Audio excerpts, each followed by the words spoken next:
আমি একটা কথাই স্পষ্টভাবে বলতে চাই, সেটা হলো ভারতের সফলতা হলো বাংলাদেশ নামক দেশটিতে তারা লক্ষ কোটি দালাল তৈরি করতে পেরেছে, দালাল দল তৈরি করতে পেরেছে, দালাল বুদ্ধিজীবী তৈরি করতে পেরেছে, দালাল শিক্ষক তৈরি করতে পেরেছে, দালাল ছাত্র সমাজ তৈরি করতে পেরেছে, দালাল শ্রমিক সমাজ তৈরি করতে পেরেছে, দালাল ব্যাংকার তৈরি করতে পেরেছে, দালাল আমলা তৈরি করতে পেরেছে, দালাল সামরিক নেতা তৈরি করতে পেরেছে। That is the success of India in Bangladesh.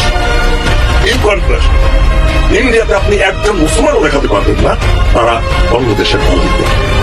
আমার শুনতে কষ্ট লাগে।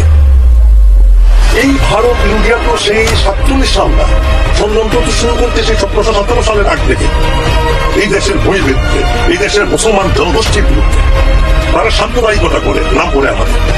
মোদী চরম সাম্প্রদায়িক একজন প্রধানমন্ত্রী, যার বিশেষ আচরণ সারা বিশ্ব জুড়ে জানে, কিন্তু আমাদের দেশের বুদ্ধিজীবীরা সেটা দেখে না।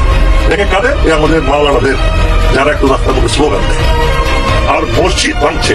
প্রত্যেক দিন ইন্ডিয়াতে মসজিদ ভাঙা হচ্ছে, গতকাল হয়ে গেছে, আজকেও হয়ে গেছে। প্রত্যেক দিন মুসলমানদেরকে হত্যা করা হচ্ছে। বাংলাদেশে একটা সাম্প্রদায়িক ঘটনা পর্যন্ত ঘটেনি, কিন্তু আমাদের দেশের দালালরা সেগুলো সাম্প্রদায়িক চেষ্টা করে।